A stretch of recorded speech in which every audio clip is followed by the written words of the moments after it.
Nunovic is the best left back in the world, and it's not even close. Kylian Mbappe or Cristiano Ronaldo? It has to be Kylian Mbappe. It's Ronaldo's last World Cup. He's 41. I have to support him. That was prime Barcelona. That was prime Messi. I do think Messi is at least a top two. They generated 62 shots. Who do you think has been the most overrated player so far? I think Rafinha has been a bit disappointing in this World Cup. Bruno Fernandes or Olise? Or we can steal Pedri from Barcelona.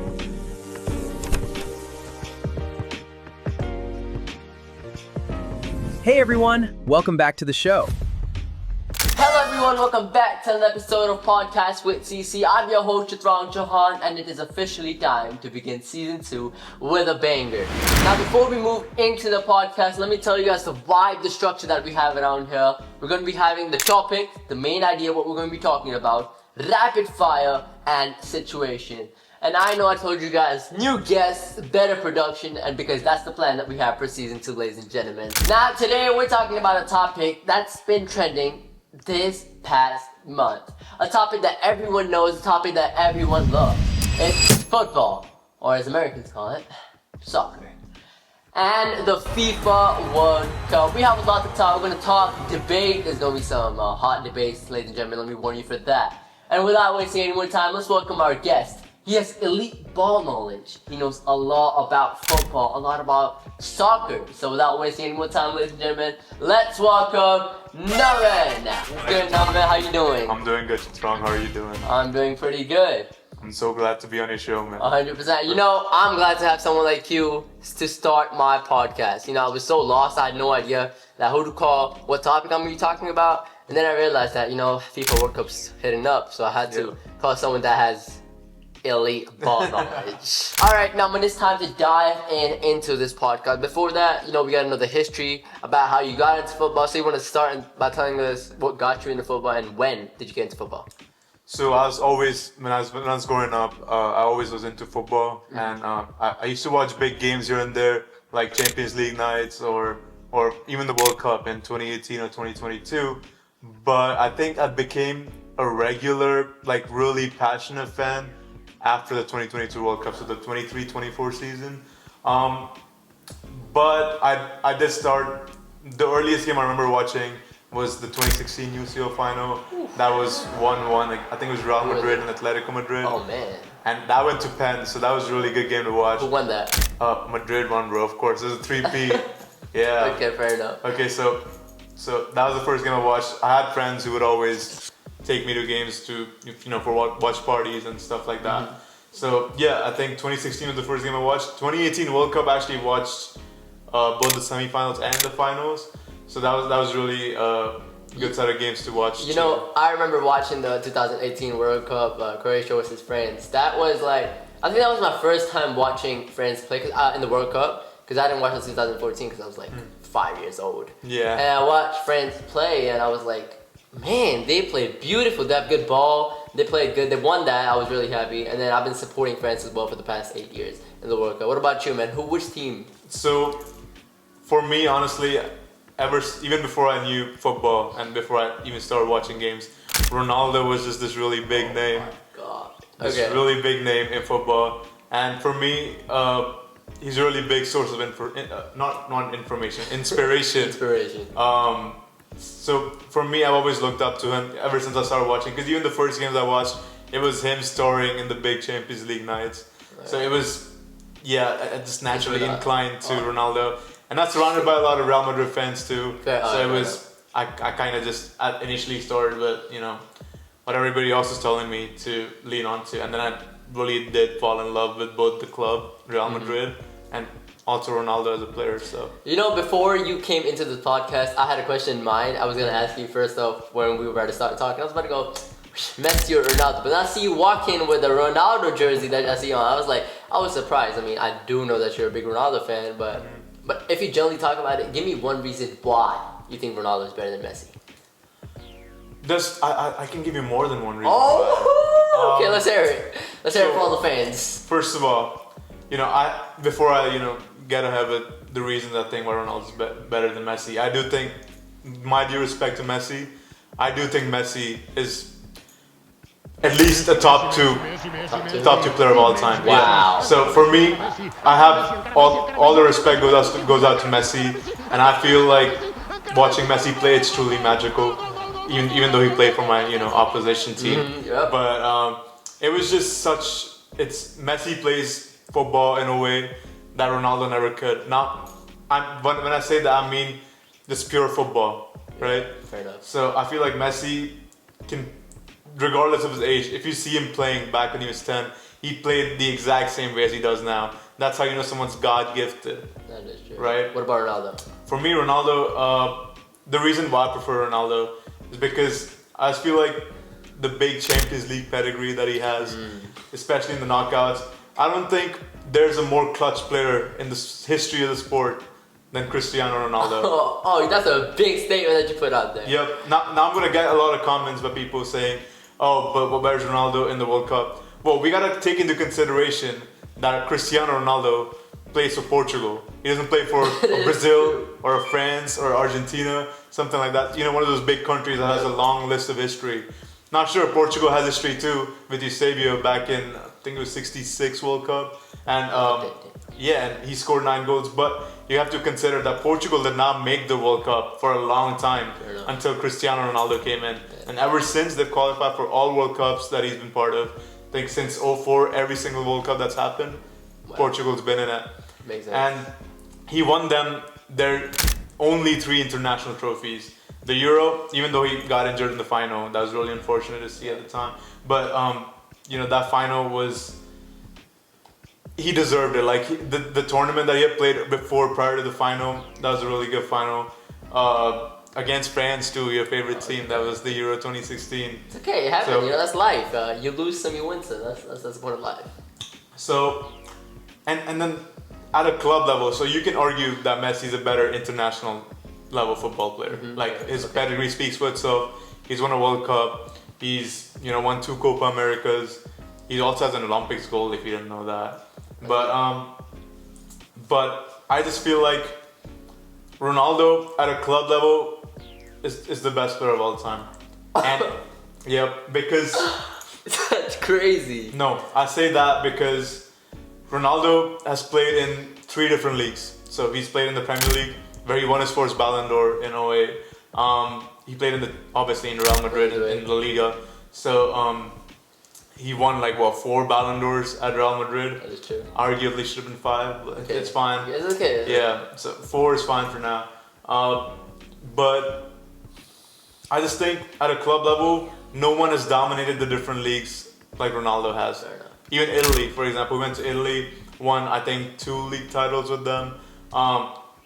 So nobody quite has dominated football on a club level in such a big region in Europe, obviously in the top 5 leagues, quite the way like Ronaldo did. Now, like I said, Messi on that Barcelona team, that was prime Barcelona and that was prime Messi. Like that Barcelona team was almost impossible to beat. They would keep the ball and they would never give it up. The possession tiki-taka play was insane. Like I said, Barcelona, for a lot of people, and even for me, I feel like that 2011 Barcelona team could easily be the best team of all time. And I'm saying that as a Real Madrid fan, so Makes sense. that is what it is, yeah. Fair enough. Like for me, it's always, I'm always going to pick Real Madrid 2017 as my team. But I have to give credit where it's due. Barcelona were truly magical in those early days. That's the true player right there, ladies and gentlemen. Yeah. Fair enough. Okay, now I know you've talked about Portugal, Real Madrid, Barca, but if you had to pick your favorite team, which one would it be? Like at a club level or international? If you had to pick between clubs and international. It has to be Real Madrid. I mean, that's... No, not Portugal. I mean, I love Portugal. I love watching them play. Right now they have a squad that could compete for the next 2 World Cups.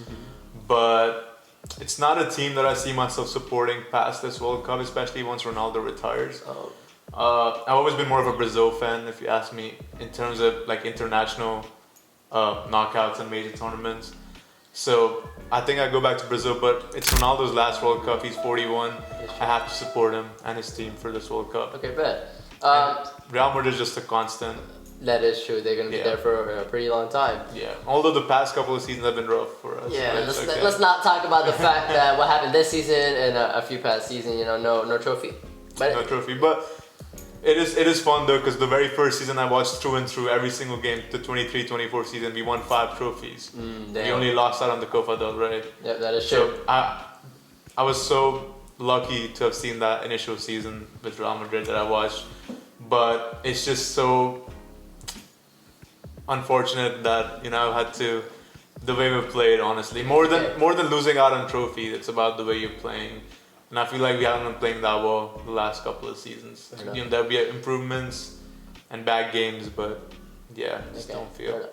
Now let's talk about the big boy stuff. Let's talk about the main stage, the FIFA World Cup, okay? Now what would you say has been the biggest surprising team in this World Cup so far?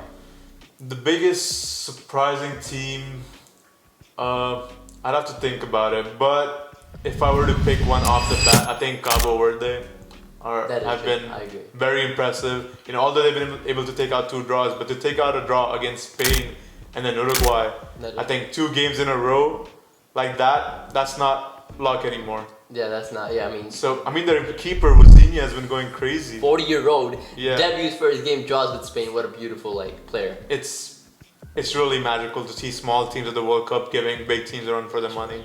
Did you see what happened today? Today, Ecuador played Germany today, and then Ecuador won today. They won. I was not expecting that. Yeah, I feel like Ecuador has always been around in the South American teams, but Ecuador, I think they have a good team, but they really should have beat Curaçao. I think them not beating Curaçao is gonna have a big effect. I mean, but they'll qualify, but in 3rd place, so they're gonna have to play a really hard team. That is true. Probably like England or something. I'm not sure what the bracket looks like at the moment, but placing 3rd is not great for teams that are. Okay, that makes sense. I get your point. And what do you think has been the biggest disappointment so far in this World Cup? Talking about the first Ronaldo game, the first Portugal game. Well, I feel like, so first of all, the way, before I answer that Ronaldo thing in a bit, but before that, I think the most disappointing team this World Cup for me personally has been Turkey. Yeah, I agree. I think they've been really disappointing in the final third. They generated 62 shots, and we haven't scored a goal in 2 games with 62 shots. So they're just really disappointing in the final third. I feel like a lot of people had Turkey as their dark horses at the World Cup, and them just not getting any points. And again, then Colin Hodgelu talking shit to the Australian team before the game, saying we have a much better quality team. Well, they can have a much better quality team, but if you don't put the ball in the back of the net, which is the end of the point of the game, then what's really what are you gonna do with quality if you can't score goals? That is true. And it was really fun to watch. Even though I thought Turkey would play better than they actually did, it was really fun to watch Australia humble them. Okay, I get that. Now you want to continue answering the Ronaldo question, or we can skip it? No, for Ronaldo, I feel like the first game they weren't really prepared. I mean, they were prepared in the sense they knew I was coming, but they weren't really clicking as a team. And I feel like the second game now that they just played with the 5-0, the team was clicking a lot better. It's Uzbekistan. I know, but we have Colombia coming as a real test. It's going to be against Colombia on Saturday. We'll see how that goes, but I really like the way that we played against Uzbekistan. I think we took our chances with Ronaldo, scoring his brace. That was a historic brace for Portugal because that made him the Portugal all-time World Cup top scorer. Really? Yeah, so that was a historical brace. And I just hope he can keep scoring for the foreseeable future at the World Cup. But we'll see. For me, this World Cup is not more about Ronaldo scoring and his personal goal. It's more about winning as a team, Portugal winning as a team, because their squad right now, it could go toe to toe with any team in the world. So fair enough. That's what I think. And what do you think? Who do you think is the best player so far in this tournament? Has to be between Lionel Messi and Kylian Mbappe. Ooh, that's what I'm talking about. Gotta get French in there. So far, I think the first 2 games definitely been Messi and Mbappe. Messi, I mean, pulling up the way he did against Algeria. I think it was in Dallas, and Also, second game was against Austria. Yeah. So these guys, even though those are also not like crazy European teams, but I don't think it's about that. I think it's about the fact that he's doing this at the age of 38 years old. 39. Yep. So it's just great. Like I said, watching Messi play, it's magical. It's magical. Okay. Yeah. So everyone has different aspects and opinions on Messi, but Messi so far has been the best player at this tournament, along with Kylian Mbappe. I think Mbappe has got, obviously, I think in my opinion, now this is my opinion, but I think Mbappe by the time he retires would be the best World Cup player of all time. That's just how I think. I agree. Especially if he wins another World Cup or even 2 World Cups, because he's got. I don't know about this one, man. Look, we know it, bro. We know it. Like objectively speaking, France definitely is the best squad, right? Like objectively speaking, but it's football. I guess we'll see how it goes. That's true. Anything can happen in round of 32, 16 quarters, anything. So I'm really hoping for a France upset tomorrow. We'll see. All right, so we both know who's winning that game. We'll see. That comes to my next question. Yeah. If you had to pick between Mbappe or Holland, who would you pick? I think Mbappe. Mbappe just a better player overall. Okay, get that. I think Holland he's the best number 9 in the world along with Harry Kane.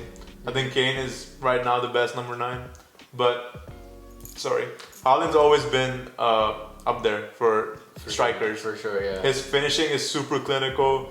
He just knows where to be in the right moments. His positioning is really good. He knows when to make his runs. So Holland is just a really elite striker, but Mbappe kind of gives you more. Mbappe has more to his game than just scoring goals. So I feel like Mbappe is a better player overall. Also because I'm a Madrid fan, maybe I'm biased because of that too. But yeah, I'm just hoping Mbappe can also prove that worth for Real Madrid, because right now on a club level he hasn't won a Champions League yet. So I really hope he can win one soon, because we need to get back to our winning ways. That is true. Now, one final question that I have for you about the World Cup is that who do you think has been the most overrated player so far? Ooh, okay. I think my brother is not gonna like what I'm gonna say to this question, but I think Rafinha has been a bit disappointing this World Cup so far. But then we're not gonna talk about the fact that he got injured. He got injured, sure, but that was in the second game, and I think it's not really his fault that he hasn't played that well this World Cup. I think in just an Ancelotti system, they kind of try to prioritize Vinny and his output, and we've been seeing Vinny's been popping up in the World Cup. That is true. So I feel like Rafinha just doesn't sit that well in the system right now, and as an out-and-out winger, Rafinha isn't really as good.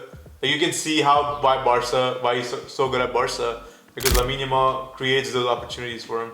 Now I'm not saying Rafinha can't do anything without Lamine Yamal. That's not what I'm saying, but it's just the system is not so accustomed for Rafinha. So I think he's been pretty disappointing for me, especially because I've been supporting Brazil too. Okay, like I said, makes sense. So it's been a bit disappointing to watch Rafinha. And then also from my own team, I think Arda Güler has been pretty bad. Yeah. But then, just hasn't played well. I mean, I wouldn't call it being overrated.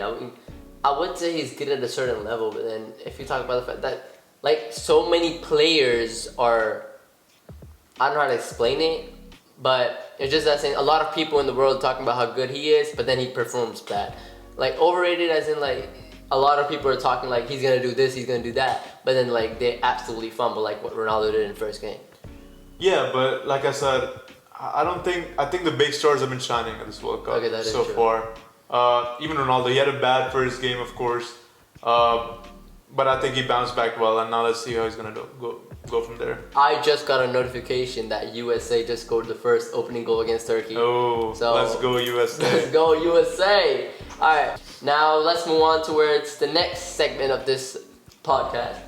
Give me one football opinion you think that's gonna get you cooked online. Ooh, it's okay. I don't care how heated all this podcast get, but I just still want to hear it. I think Vinicius Jr. for Real Madrid, what he's done so far and what he's going to do in the future, will always be a bigger player at Real Madrid than Kylian Mbappe ever will.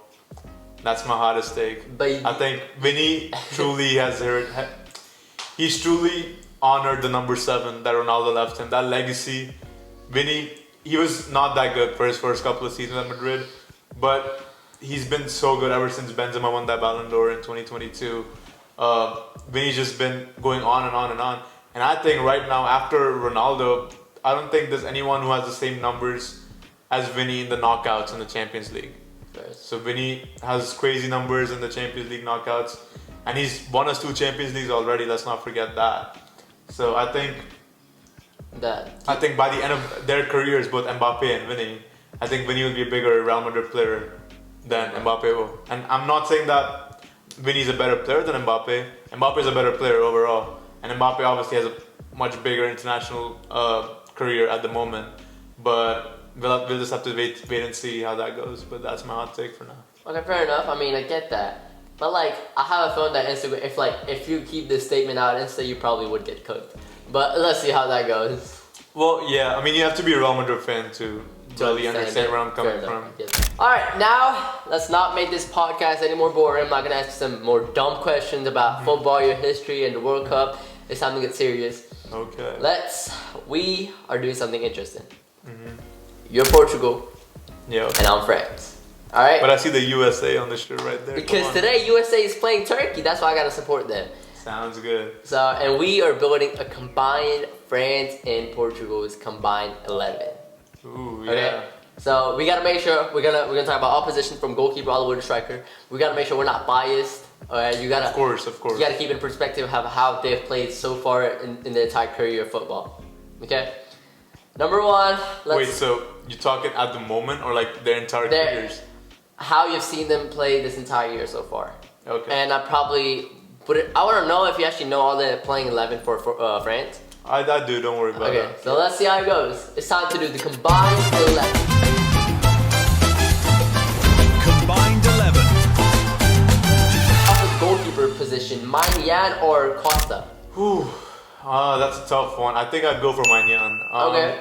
Costa's been really good. I think he's a really good international level goalkeeper. He's been pretty clutch in the penalty shootout specifically. I think he's a good goalkeeper, but Maignan has just been playing at a bigger club, in a bigger league. He's also very reliable. So I think Maignan for me, based on current form. Okay. Koundé or Cancelo? Any day, Cancelo. Cancelo is so much clearer of Koundé. I think Koundé had a really good season in 24-25, but I think he's been pretty bad this season. Obviously, due respect to him too, because he might have had some issues going on. But Cancelo is just so much more. He just provides you so much more as a fullback. Cancelo can go up the pitch. He can provide attacks. He can make attacks on his own. If you saw the game against Uzbekistan, he was carrying that right flank throughout the game. First. So I think Cancelo's a better fullback. That's a 1-1 right now. Yep. All right, next is Saliba or Diaz? Ruben Diaz. Ooh, I mean, current form has to be Saliba. I agree. I do think Diaz had a really good prime at Man City. But Saliba right now, based on form, is probably top 2, top 3 center backs in the world. Wow. Like that, you know, the statements that you made so far throughout the start of this podcast, they're actually crazy. But I get that. I mean, you know football more than me, so it makes sense. I mean, yeah, it's. I hate Arsenal more than any other club that's out there. I'll be honest, yeah. I get that. Arsenal. But Saliba and Gabriel, their center back duos, they're top 2. Fair enough. They're both the best in the world. All right, my next is Upamecano or Viega. Upamecano, that one's easy. Viega is just really young. He's got some experience in his belt, but he's not at that level yet. I feel like Upamecano also is not the best center back, but Upamecano definitely is still better than Viega. Okay, so the next one that I have is a little bit confusing for me as well. I have Digne here as well, but I would rather have Hernandez. So if you were to pick between those two, Hernandez, or no, that's from France, but then I got Zero as well, or Nuno Mendes. I'd pick Nuno Mendes. Nuno Mendes is the best left back in the world. And a debate. The gap between Nuno Mendes and I think Cucurella is the second best left back in the world. Wow. The gap between them is bigger than anybody between Cucurella and who are the third best left back in your opinion is. Nuno Mendes is the best left back in the world and it's not even close. Oh my god, statement on statement. Okay, next one is Neves or Kone? Has to be John Neves for me. He's coming off of a back-to-back Champions League. I mean, they have arguably the best midfield in the world, and PSG right now is just top. So Vitinha and John Neves, they're the midfielders for PSG at the moment with, I think it's Fabian Ruiz. So those two right now, it's John Neves. Okay, so coming to the name that you just mentioned, Vitinha or Rabiot? Vitinha, it's not even close. At the moment, current moment, not even close. Alright, so the next one, I don't know if you might feel big about this. I really don't. I have only one straight answer for this, but Bruno Fernandes or Olise? Ooh, okay, that's the first really hard one in my eyes. Bruno is just coming off a Premier League assist record being broken. Olise has just been he's been sensational. magnificent. He's been sensational this past season. I love Bruno though. That's the thing. Olise right now for me is a top 3, top 4 player in the world. In the world? In For the world, the World yeah. Cup or just Yeah. in general? Just in general, I think Olise right now on form is top 4 players in the world. Wow. I love Bruno though, man. He plays for Portugal. But he then plays you for Man gotta pick United. one. That's what I'm saying. We gotta make a combined 11 if you have to pick one. If I had to pick one, well, it depends. Are you playing him as an attacking midfielder, or are we playing We're playing a 4-3-3. as a midfielder, as Yeah. an attacking mid, or like as a straight midfielder? I don't know that. If we're playing as an attacking mid, it's gonna be Bruno. If it's it's Bruno. What? Yeah, I think in a 4-3-3 system, I think it's Bruno. I'd play Olise on the right wing, personally. What if we're playing a 4-3-2-1? A 4-2-3-1? I'd play Olise. You play Olise? Yeah. So okay, you know what? But you have to pick one. Like, because I can't really pick one lineup because some of these players, they play on the specific lineups. Like most of the France right now is playing a 4-2-3-1. And I don't know what Portugal is playing. So we can't have like a lineup. So we gotta just pick as a mixed lineup, question mark? So Bruno Mars or Olise, you have to pick one. Okay. They said Bruno Mars? He said Bruno Mars, bro. Alright, so Bruno Fernandes, you have to pick one, dude. Bruno Fernandes or Olise. This is. I feel like this is gonna be the hardest question to line up. It's okay. I'll go for my boy Bruno. That's crazy. You're just gonna leave. Okay. I know it's difficult, but I think I'd Wow. at least stay on the wing. Yeah. Alright. This, I don't know if you probably might not find this big, but Ousmane Dembele or Pedro Neto. That's a joke of a question. Dembele and next, bro. Alright, so my next one for you is Bradley Barcola or Rafael Leao. Between those two players, has to be Bradley Barcola. I think he's just better on form right now. Leao is one of the most inconsistent players of all time. If he has this one day in like a year where he's like unstoppable, he keep running at defenders and nobody's gonna be able to stop him. But that one day comes so rarely. So yeah, consistency wise and form wise, has to be Barcola. Fair enough. Alright, now let's talk about the final player of this combined 11. I think we both know what the question is. Is it Kylian Mbappe or Cristiano Ronaldo? So you told me it's based on form and current 11. It has to be Kylian Mbappe. Kylian Mbappe right now is probably top 2, top 3 players in the world as well, along with Kane and Haaland. Okay. So let me look at the score that we have right now. Kylian Mbappe, and then you pick Barcola again, then you pick Dembele again, then you pick Bruno Fernandes, so that's 1 for you. Vitinha, that's 2 for you, and then Kone or Neves. That was Neves. Neves, 3, and then you pick Nuno, that's 4 and 3, and then you pick Upamecano, that's 4, and then you pick Ruben Diaz. No, did you pick Saliba or Diaz? Saliba, that's 5-4. 2 players left. And then you pick Koundé. No. I did not pick Koundé. Yo, you did not pick Koundé. It's Cancelo. You picked Cancelo. That's 5-5. And then to start, the goalkeeper. I said mine, yeah. And there we go. France wins it. 6-5. Yes, I mean... It's okay. I mean, at least I'm glad that you at least have 5 Portuguese players in this combined lineup. I was not expecting this as per the way that they're playing. It's okay though. Sometimes we win and you will consider this a loss because you lost and I won. It's fine, man. At the end of the day, football is played on the pitch, and let's see how that happens. It's when it actually happens in real life. I get that. Alright, so the next segment that I have for you guys as well, and for him as well, is called Keep or Sell. Alright, since I know you're a Real Madrid fan, we're going to be talking about the club as well. Keep or sell? Alright, let's see how good you are at building your squad. Okay, let's start with number 1. Rodrigo, keep or sell? I'm keeping Rodrigo. He's done too much with the club for me to sell him. Yeah. Vinny, keep or sell? Keep any day of the week. If we sell Vinny, I might as well. You sell yourself? Yeah, it's okay. It's just not. Jude Bellingham. Keep, bro. Jude Bellingham on his day. best player in the world. Okay. Or the Goulet. I'll keep him for now. I feel like So you think he's a good creative outlet. He's had a bad World Cup, sure, but So- I think he's still. So you worth to think you have keep. all the money, yeah? Good one. We do. That's the thing. We do. Alright, Endre, keep or sell? Keep. I mean, he just went to loan to Leon. He came back. He's been popping off at Leon. He's back to Madrid now. He's gonna play like he. Yeah. Let's see.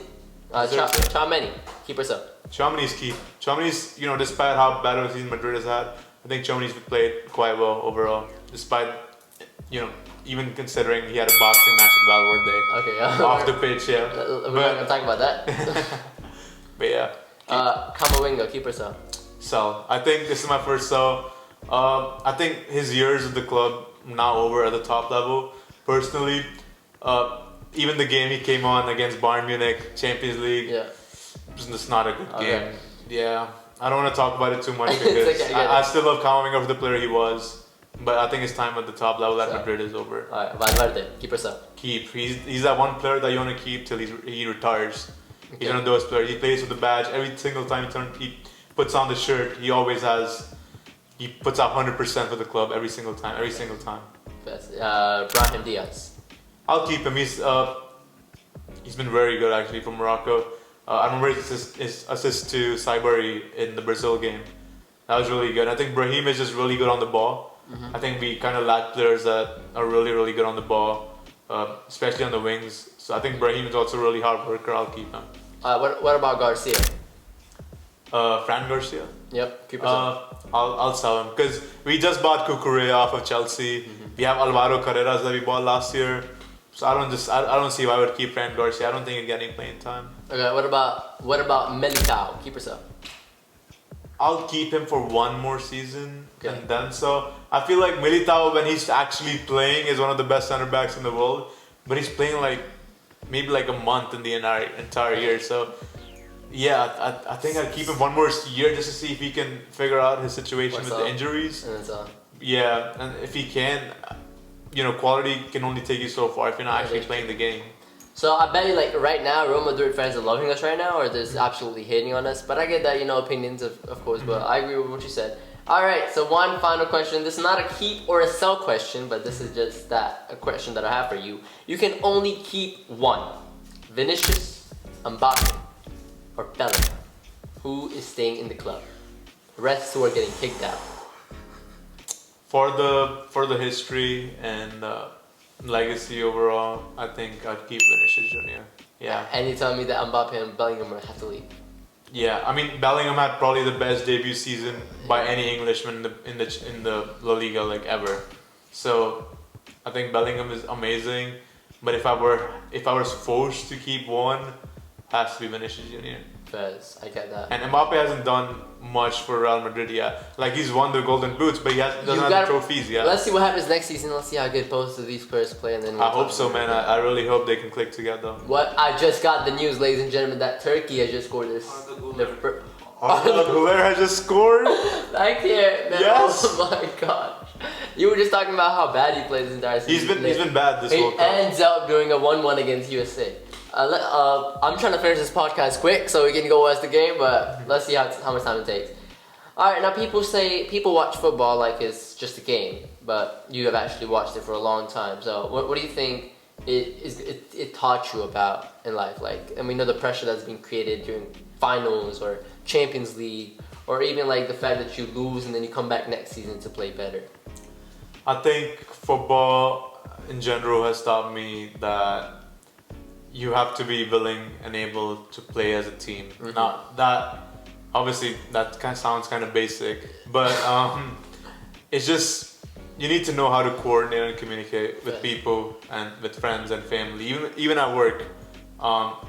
You need to have good communication. You need to have a game plan of how you're gonna approach a particular situation. Alright, now it's time to move on towards a new segment that I have for this podcast. If you've been around first season, you wouldn't know what I'm talking about, but if you're not, this is brand new for this season as well, and it's called segments, or as people say, scenarios. So basically, I'm gonna be giving you a random scenario, and you're gonna tell me what you would do if you were in it. Alright, my first scenario that I have for you is our first situation. You're down 1-0 in a final minute of a football match. What do you do? And what are you thinking at that moment? I'll keep pushing till the final whistle. I think it's important that you keep believing in the team because I've seen some ridiculous comebacks in the last minute from especially Real Madrid, but other teams as well. So I always believe there's always that one more chance, one more play that can be made, and that could completely change the result of the game. So I think it's important to keep pushing till the final whistle. Makes sense. Did you get that like motto from Ronaldo or just football in general? I think football in general, but I do think I picked that up from Ronaldo as well. Makes sense. Because I think it was the 2014 UCL final, and I heard Di Maria talking about this somewhere, really? and he was talking about how they were so almost starting to get nervous and anxious in the 2014 UCL final. Yeah, I think it's important to keep believing till the last minute. Fast. Okay. My next situation that I have for you is you're offered a chance to go pro in football. All right, but your grades are going really low, and you're not. I know you're not in high school, but if you were in high school, your grades are going really low. What do you choose? I'll go with football. I think it's important to pursue your passions, and I think going pro in football. Not just me, but if anybody had the chance to go pro in football, I think they push for that. Fast, I get that. My next scenario that I have for you is your best friend is on the opposite team in a UCL final. Ooh. Okay. Okay. And you have to beat him. Would you, and what happens? I would. I think friendship comes. There's no friendship in sport, Oy. especially when you're playing on opposing teams. So what happened to all the sportsmanship? I mean, only if you're on the same team. And that sportsmanship is important, but as friends off the pitch, you could be however you want. But when it's game time, it's game time. Yes, I get that. All right, now I don't know. I think this might be hard for you, or it might be easy for you. But let's see. You're offered to start for Real Madrid tomorrow. Okay. Or you can win the World Cup with Portugal, but just one time. What are you choosing? Is Ronaldo still playing? And for Portugal? Yeah. Yeah, The World Cup. but that's just one time. Doesn't matter. I'd rather win my own a World Cup than win Real Madrid a Champions League, because Madrid's going to win a Champions League without me anyway. But, So I think Madrid. And first of all, I'm not a football player like that, so it's like. okay, it's I get that. But like still. Yeah, Madrid's going to keep winning Champions Leagues. That's just how the club is. History, everything speaks for itself. Portugal, on the other hand, bring them a World Cup, that would break the internet. That makes sense. I get that. All right, my final question for this segment that I have is: you have just missed a penalty in front of everyone. This is the World Cup final. You're playing for Portugal because since you said you're gonna play the World Cup for Portugal and win it today, and you missed a penalty in front of everyone. What's going through your mind? In front of your GOAT Ronaldo as well. Well, it depends on what time in the game it is. It is 120 minutes plus 4 World Cup finals. I think I'd be just like Baggio. I'd die standing. That's what it is. Right. I think if I were to miss a pen in the 120 minute for Portugal in the World Cup, and it's Ronaldo was there. I took the pen from Ronaldo first of all. Okay. That's the thing. I took the penalty from Ronaldo and I missed it. I'd die standing. Yeah, that's. Oh my god. That was a pretty depressing way to end this segment, but that's why let's get some energy up for the next segment, because this segment is called Rapid Fire.